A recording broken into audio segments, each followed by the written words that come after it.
Hello बच्चों।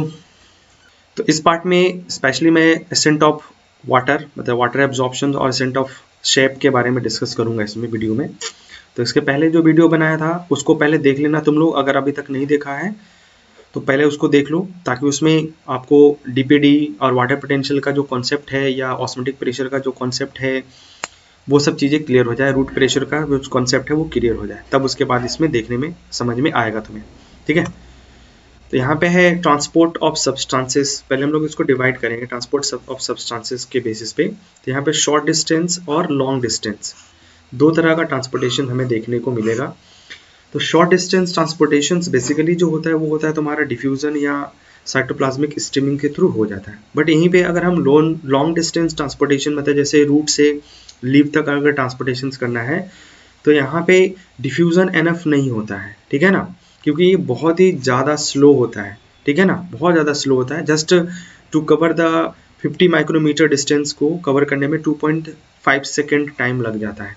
ठीक है, तो यहाँ पे पॉसिबल नहीं है। दूसरा, यहाँ पे क्या होता है, मास फ्लो या बल्क फ्लो होता है ना, तो डिफ्यूजन इसके लिए एनफ नहीं है तुम्हारा। ठीक है। तो मास फ्लो है, बल्क फ्लो क्या होता है, तो movement of substances in the bulk form from one point to another point that's occur due to the pressure gradient. एक प्रेशर ग्रेडियंट बनता है, उसके बेसिस पे ही क्या होता है, ये मास ट्रांसपोर्टेशन होता है। ठीक है। तो दैट मीन्स यहाँ पे एक चीज और समझ में आ गई हम लोगों को कि लॉन्ग डिस्टेंस ट्रांसपोर्टेशन अगर हमें करना है तो we have to create the pressure gradient. अब वो प्रेशर पॉजिटिव हो सकता है या नेगेटिव प्रेशर ग्रेडियंट हो सकता है ना, पॉजिटिव प्रेशर और नेगेटिव प्रेशर ग्रेडियंट हो सकता है। दोनों चीजें हमें आगे मिलेगा, तो एक एक करके पढ़ते हैं। एक वर्ड है ट्रांसलोकेशंस, एनसीईआरटी में भी दिया हुआ ट्रांसलोकेशंस। ठीक है। तो ट्रांसलोकेशंस क्या होता है, एक वर्ड है ये, bulk movement of substances in long distance through the conducting tissue that is xylem and phloem के through is called the translocation. समझे। तो बल्क फ्लो दैट मीन्स यहाँ पे ट्रांसलोकेशन। और ये बोला था ना, पॉजिटिव हाइड्रोस्टेटिक प्रेशर्स के बेसिस पे या नेगेटिव हाइड्रोस्टेटिक प्रेशर। जैसे पॉजिटिव हाइड्रोस्टेटिक प्रेशर्स में, ठीक है ना, क्लियर है, और पॉजिटिव, ये दोनों हम लोग को आराम से आगे समझ में आ जाएगी what you mean by the positive hydrostatic pressure और नेगेटिव हाइड्रोस्टेटिक प्रेशर। तो इसमें बेसिकली जैसे वाटर पोटेंशियल के बेसिस पे मूव करेगा, लेकिन यहाँ पे आज जैसे फूड का मूवमेंट तो प्रेशर ग्रेडियंट पे वहाँ पे टर्गर प्रेशर्स में होता है, तो वहाँ पे नेगेटिव प्रेशर्स के बेसिस पे मूवमेंट होता है। ठीक है। तो ये दो चीजें ध्यान में रख लेना हम लोग को। लॉन्ग डिस्टेंस में हम लोग टर्म्स यूज करेंगे या तो मास फ्लो, बल्क फ्लो, या फिर हम लोग ट्रांसलोकेशन वर्ड यूज करेंगे इसमें। ठीक है। नेक्स्ट आ जाओ, उसमें पहला हम लोग देखते हैं absorption of water by the plant. ठीक है। तो वाटर एब्जॉर्ब करेगा तो इसका मैकेनिज्म आगे डिस्कस करेंगे, बट यहाँ पे पर्टिकुलरली हम लोग देखते हैं कि what do mean by water absorption of water. तो जैसे पढ़ा होगा तुम लोगों ने, जब मॉर्फोलॉजी पढ़ा होगा तो उसमें जब जोन पढ़ाया था हम लोगों ने रूट का, तो उसमें रूट हेयर और तेरा जोन ऑफ इलोंगेशंस। तो इस पर्टिकुलर पोर्शन से क्या होता है, वाटर प्लांट जो होता है ये वाटर या मिनरल्स को एब्जॉर्ब करता है। ठीक है। तो एब्जॉर्प्शंस में दोनों चीजें होता है, absorption of water and minerals occur by the diffusions through the billions of root hairs present in the root tip। दूसरा, रूट हेयर इंक्रीजेज करता है क्या, उससे सरफेस एरिया फॉर एब्जॉर्प्शन के लिए। और absorption of water is moved drip into the root layer by the two way. अब ये रूट के अंदर कैसे एंटर करता है, ठीक है। तो यहाँ पे दो हमें मैकेनिज्म पढ़ना है, दो पाथवे पढ़ना है एक्चुअली में। एक है एपोप्लास्टिक और दूसरा है सिम्प्लास्टिक। तो पहले हम लोग देखते हैं सिम्प्लास्टिक मूवमेंट, देखते हैं तुम्हारा फर्स्ट है सिम्प्लास्टिक। ठीक है। एक डायग्राम देखो यहाँ पे, इससे थोड़ा और क्लियर हो जाएगा तुम्हें। ये मान लेते हैं रूट का एक ट्रांसवर्स सेक्शन लिया, एनाटॉमी में पढ़ भी लिया तुम लोगों ने। तो एनाटॉमी में जब हम लोगों ने रूट का एनाटॉमी देखा था तो सबसे बाहर क्या था, इपीडर्मिस। तो ये इपीडर्मल लेयर हो गया। इपीडर्मल हेयर से ही क्या होता है, इस तरह से आउटग्रोथ निकला रहता है, जिसको हम लोग बोलते हैं इपीडर्मल इपीडर्मल अपेंडेजेस बोलते हैं, जिसमें एक है रूट हेयर। उसके बाद दूसरा जो पोर्शन होता है ये है आपका कॉर्टेक्स पार्ट हो गया। ये क्या हो गया, यहाँ से यहाँ तक हो गया कॉर्टेक्स हो गया। फिर आता है आपका एंडोडर्मिस एंड देन उसके बाद तेरा पेरिसाइकल्स एंड अंदर जाइलम एंड फ्लोएम के टिश्यूज होता है तुम्हारा। तो यहाँ पे दो पाथवे दिखाने की कोशिश कर रहा है, एक रेड कलर से और एक ब्लू कलर से दिखाया जा रहा है। तो अगर ब्लू कलर वाले को देखोगे तो ये सेल के बीच में जो गैप है उनके थ्रू होता हुआ अल्टीमेटली ये पहुंचता कहाँ पे, तेरा एंडोडर्मिस के अंदर पहुंचता है तुम्हारा जाइलम या फ्लोएम तक जैसे भी है। और एक तुम्हें दिख रहा है यहाँ पे कि ये सेल्स के बीचों बीच होता हुआ किधर से भी निकल सकता है। यहाँ से देखते हैं इसी चीज का, तो यहाँ पे हमें दिख रहा है कि इस सेल वॉल्स के थ्रू होता हुआ भी कुछ ट्रांसपोर्टेशन हो रहा है और कुछ चीजें जो इस सेल्स को सीधा क्रॉस कर रहा है प्लाज्मोडेस्माटा जो मेम्ब्रेन उसके थ्रू क्रॉस करके। इसी में बच्चों यहाँ पे सिम्प्लास्ट और एपोप्लास्ट, तो जो डार्क वाला जो दिखा रहा है ये एपोप्लास्ट और जो लाइट वाला ये सिम्प्लास्ट। और अच्छे से समझते हैं क्या होता है। तो सिम्प्लास्ट है बच्चों यहाँ पे, it is a system of adjacent cells wall that continuous except the Casparian strips. Casparian strips anatomy में पढ़ा होगा, तो रूट के एंडोडर्मल सेल्स जो होता है उसके टेंजेंशियल और रेडियल वॉल पे क्या होता है, सुबेरिन्स का डिपोजिशन, सुबेरिन और लिग्निन्स का डिपोजिशन होता है, जिससे वो वाटर इम्परमेबल्स एक लेयर का फॉर्मेशंस करता है, ठीक है। और वहां से कोई भी चीजें बेसिकली पास नहीं करता है, पास नहीं करने देगा, वाटर जैसे क्रॉस नहीं करता है। तो इसको छोड़ के बाकी सारा जो पार्ट होता है ये तेरा पास कर जाता है तुम्हारा, ठीक है ना, exclusive through the intercellular space के थ्रू या बीच में जो सेल वॉल है उसके थ्रू होके ये मूवमेंट होता है। It does not cross the cell membrane, cell membrane को क्रॉस नहीं करता है। Water movement through the apoplast is depend on the gradient and occur through the mass flow, apoplast does not provide any barrier to the water movement. यहाँ पे कोई water movement नहीं होता, तो बेसिकली ये कह सकते हो कि ये तेरा थोड़ा सा जो मूवमेंट होता है, एपोप्लास्टिक मूवमेंट होता है, जो ये फास्ट भी होता है, फास्ट मूवमेंट होता है तुम्हारा, ठीक है, फास्ट मूवमेंट होता है तुम्हारा, ये भी ध्यान में रख सकते हैं हम लोग। दूसरा आ जाते हैं सिम्प्लास्टिक मूवमेंट। तो सिम्प्लास्टिक मूवमेंट्स ये इंटरकनेक्टेड प्रोटोप्लाज्म में जो होता है ना उसके थ्रू ये मूवमेंट करता है तुम्हारा। Here the water travel through the cytoplasm, intercellular movement is through the plasmodesmata, मतलब यहाँ बीच में जो ये गैप दिख रहा है ना ये प्लाज्मोडेस्माटा है, तो इसके थ्रू पास कर जाता है। और water enter in the cells through the cell membranes, hence the movement is slower, ठीक है ना, स्लोअर होता है, जैसे वो फास्टर था वैसे ये क्या हो गया, स्लोअर मूवमेंट्स होता है। और ये भी मूव करता है due to the potential gradient जो होता है उसके बेसिस पे ही मूव करता है। सिम्प्लास्टिक मूवमेंट में भी एड द साइटोप्लाज्मिक स्ट्रीमिंग भी ऐड कर सकते हैं, क्योंकि यहाँ पे जैसे जब जाएगा तो सेल्स में यहाँ पे साइटोप्लाज्मिक स्ट्रीमिंग चल रहा होगा। साइटोप्लाज्मिक स्ट्रीमिंग का मतलब होता है कि जो न्यूक्लियस के या वैक्यूल्स के अराउंड जो साइटोप्लाज्म है मूव करता रहता है एक रोटेशंस के फॉर्म में, तो उसको हम बोलते हैं साइटोप्लाज्मिक स्ट्रीमिंग कहते हैं, तो वो भी यहाँ पे इंक्लूडेड किया जा सकता है। हाँ, अब इस डायग्राम से देखो बच्चों, ये वाला है कैस्पेरियन स्ट्रिप्स है, क्या है, कैस्पेरियन स्ट्रिप्स। तो ये इम्परमेबल्स होता है। अगर मान लो जैसे ये तेरा एपोप्लास्टिक जो मूवमेंट हो रहा है इस तरह से, ये 100% प्योर नहीं होगा, 100% एपोप्लास्टिक नहीं होगा। क्यों? जब ये देख इपिडर्मिस से कॉर्टेक्स से जब ये एंडोडर्मिस में आता है, तो एंडोडर्मिस में अल्टीमेटली उसको साइटोप्लाज्म में एंटर करना ही पड़ेगा, ठीक है। तो जो तुम्हारा एपोप्लास्टिक जो मूवमेंट है वो 100% नहीं होता है, ठीक है। अच्छा, एक चीज और भी कह सकते हैं, जैसे सिम्प्लास्टिक जो होता है ये तेरा लिविंग कंटिन्यूअम होता है, लिविंग कंटिन्यूअम के थ्रू होता है, मतलब लिविंग टिश्यूज के, लिविंग सेल्स के थ्रू होता है, लिविंग पार्ट के थ्रू होता है। बट एपोप्लास्टिक जो होता है ये नॉन लिविंग कंटिन्यूअम के थ्रू होता है, non living continuum, that is cell wall जो होता है नॉन लिविंग पार्ट होता है, उसके थ्रू मूवमेंट होता है तुम्हारा इसमें, ठीक है। और एक चीज और पता चला हमें कि जो सिम्प्लास्टिक मूवमेंट होता है वो 100% नहीं होगा, आगे चल के इसको अल्टीमेटली सिम्प्लास्टिक, एपोप्लास्टिक जो है वो अल्टीमेटली आगे चल के सिम्प्लास्टिक में चेंज हो जाता है, ठीक है, क्लियर है। तो ये था हम लोगों का एपोप्लास्टिक एंड सिम्प्लास्टिक मूवमेंट्स, और ये वाला डायग्राम था। फिर अल्टीमेटली जब ये पेरिसाइकिल से होता हुआ जाइलम तक पहुंचेगा, तो अभी तक तो ये रेडियल कंडक्शन हो रहा था, अब यहाँ से यहाँ स्टार्ट हो जाएगा वर्टिकल कंडक्शन स्टार्ट हो जाएगा, तो वर्टिकली ये मूव करना स्टार्ट कर देगा इसमें, ठीक है। यहाँ पे कंपेरिजन्स किया हुआ है, तो कंपेरिजन टेबल्स भी एक बार देख लेते हैं, सारे पॉइंट्स जो अभी हम लोगों ने डिस्कस किया है। तो movement of substances occur through the non living continuum, और ये किसके थ्रू होता है, लिविंग कंटिन्यूअम के थ्रू होता है। फास्टर होता है, ये स्लो होता है एपोप्लास्टिक, रेसिस्टेंस इसमें होता नहीं है, और यहाँ पे रेसिस्टेंट प्रेजेंट होता है, जैसे कि तुम्हारा प्लाज्मा मेम्ब्रेन हो गया, साइटोप्लाज्म हो गया, ठीक है ना, ये सब इसमें ट्रांसमेम्ब्रेन जो होता है उसको क्रॉस करना होता है ultimately. Apoplastic meet the symplastic just before the Casparian strips, है ना। तो एपोप्लास्टिक मूवमेंट्स भी अल्टीमेटली किसमें, सिम्प्लास्टिक में चेंज हो जाता है, तुम्हारा कैस्पेरियन स्ट्रिप्स के पहले से स्टार्ट हो जाता है तुम्हारा, ठीक है। यहाँ पे जैसे अगर जैसे वैक्यूलर मूवमेंट्स है तो स्लो और नॉन वैक्यूलर मूवमेंट्स है तो फास्ट होगा। अगर मान लो किसी सेल्स में वैक्यूल्स नहीं है तो उसमें मूवमेंट थोड़ा फास्ट होगा, बट अगर वैक्यूल्स है तो थोड़ा सा स्लो हो जाएगा, ठीक है, क्योंकि ये रेसिस्टेंट की तरह काम करेगा। नेक्स्ट पॉइंट है एब्जॉर्प्शन ऑफ वाटर। तो एब्जॉर्प्शन ऑफ वाटर एक्टिव भी हो सकता है और दूसरा पैसिव भी हो सकता है। एक्टिव पैसिव दोनों तरह का मूवमेंट्स होता है। तो पैसिव मूवमेंट्स अगर स्पेशली हम देखते हैं तो फोर्स फॉर एब्जॉर्प्शन जो होता है will be develop in shoot system. कहाँ पे, ये आगे और भी अच्छे से समझ में आ जाएगा जब हम लोग इसमें एब्जॉर्प्शन देखेंगे तब। सूट सिस्टम में डेवलप होता है, इस बात को ध्यान रखना। और active transportation that will develop in the root system. The name of force, इसमें फोर्स का नाम होता है ट्रांसपिरेशनल पुल। और यहाँ पे the name of force for the active absorption वो होता है ऑस्मोसिस या एक्टिव ट्रांसपोर्टेशन होता है।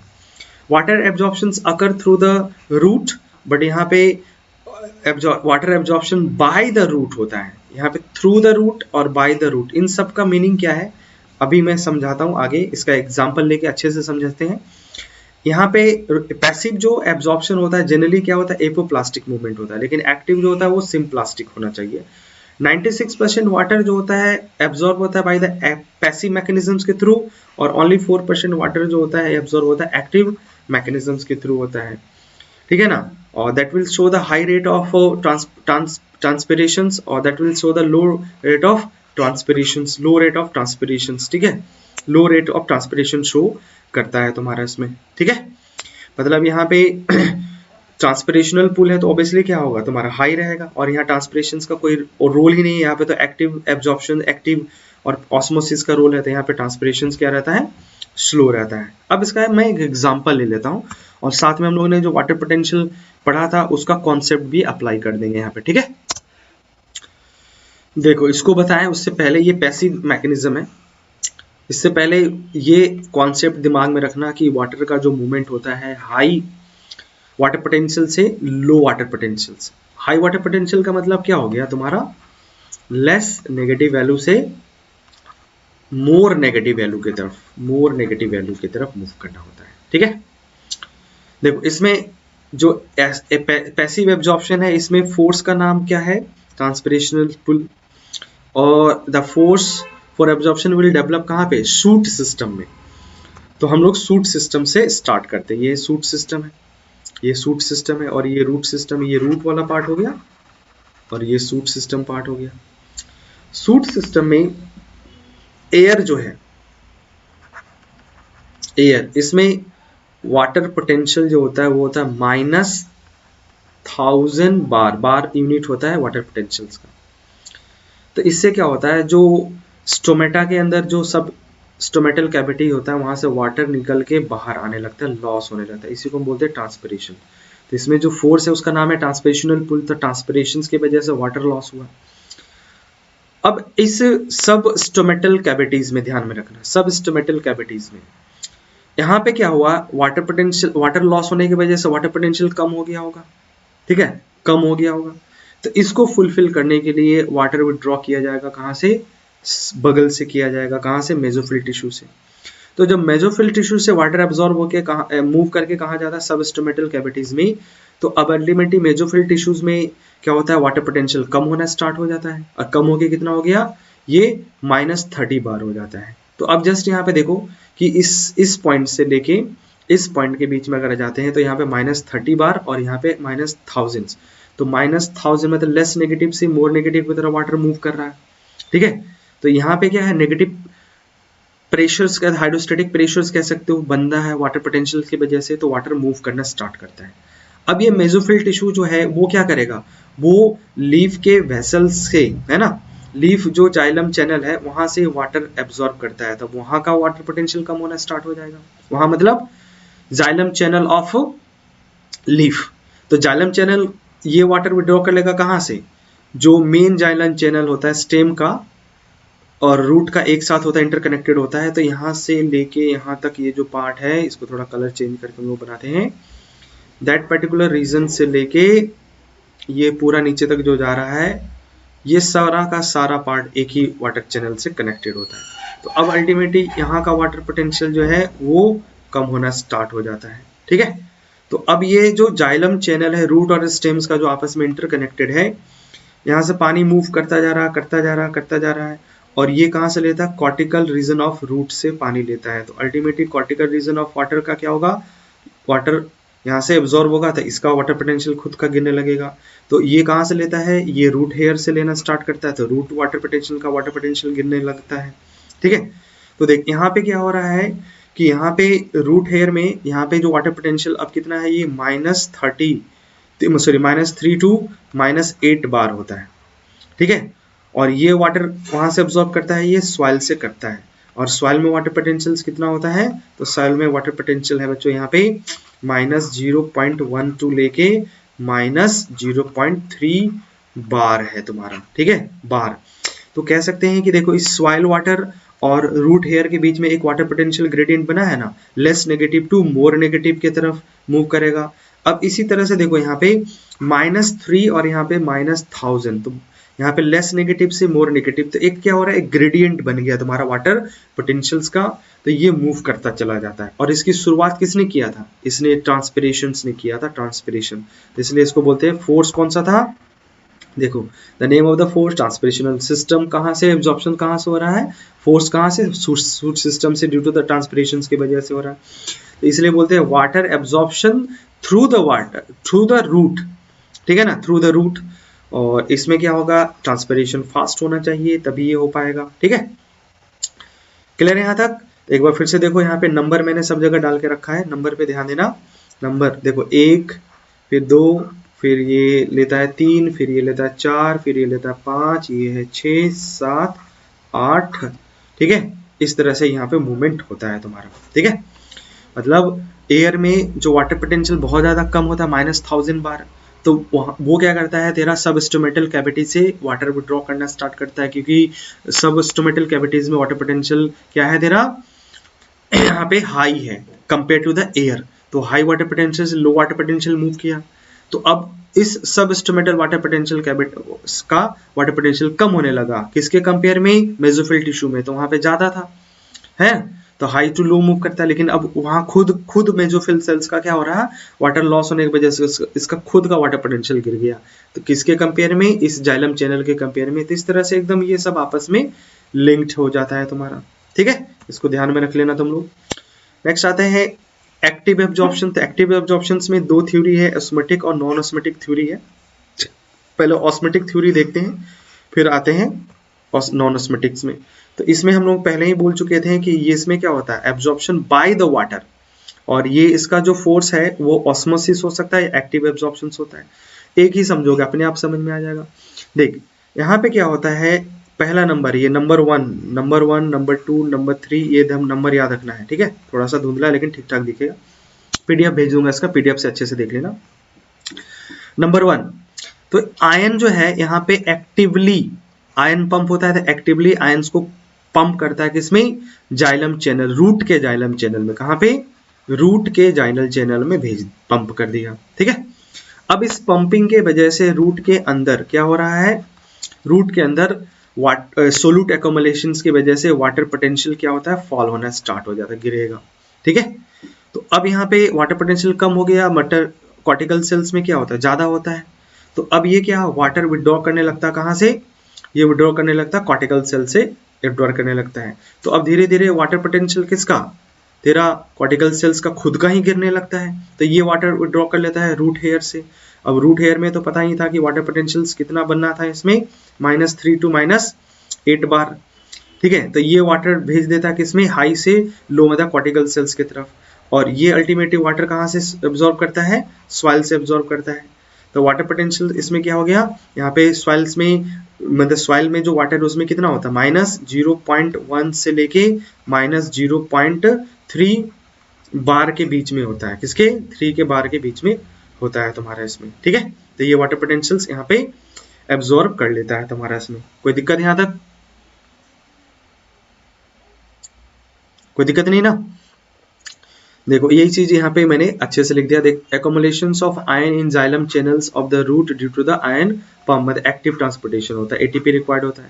Due to accumulation of ion OP बढ़ने लगता है, ओपी बढ़ने का मतलब वाटर पोटेंशियल कम होने लगता है। तो xylem channel of root withdraw water from the root cortex, और रूट कॉर्टेक्स का take water from the nearby cells that is root hair, और रूट हेयर अल्टीमेटली कहाँ से लेने लगेगा, सॉइल से एब्जॉर्ब करने लगता है तुम्हारा। तो इस तरह से वाटर एब्जॉर्प्शन। तो यहाँ पे फोर्स कहाँ पे था, फोर्स कहाँ पे जनरेट हो रहा है, ऑस्मोसिस के थ्रू, और ये रूट सिस्टम में हो रहा है, और ये absorption of water by the root, इसलिए इसको बोलते हैं, यहाँ पे लिखा है देख, बाय द रूट, वेयर हाँ देख, बाय द रूट, इसलिए बोलते हैं इसको बाय द रूट बोलते हैं।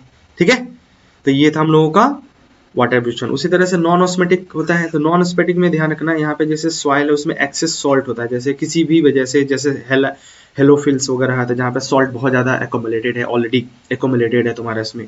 तो अब यहाँ पे क्या होता है कि वाटर पोटेंशियल्स क्या होता है, यहाँ पे सॉल्ट की वजह से ये बढ़ गया तुम्हारा, कितना हो गया, माइनस, मतलब सॉरी वाटर पोटेंशियल कम हो गया, वाटर पोटेंशियल कम हो गया, लो हो गया तुम्हारा इसमें -10 बार। वैसे नॉर्मली कितना हुआ करता था, -0.1 से लेके -0.3 बार हुआ करता था, लेकिन अभी क्या हुआ ड्यू टू सॉल्ट यहाँ पे, तो ये तो वाटर जाने वाला नहीं है। तो यहाँ पे क्या होता है, एक्टिव ट्रांसपोर्टेशन होता है, एक्टिवली नॉन ऑस्मेटिक थ्योरी में क्या होता है, एक्टिवली वाटर को भी पंप करना था रूट हेयर में। तो रूट हेयर में जाके वाटर पोटेंशियल -3 से -8 बार मेंटेन होता है, एंड देन फिर आगे की तरफ मूव करेगा तुम्हारा इसमें। तो कोई बात नहीं, तुम इस ऑस्मेटिक थ्योरी को ध्यान में रखना, यही हम लोग के काम का है। ओके, ठीक है।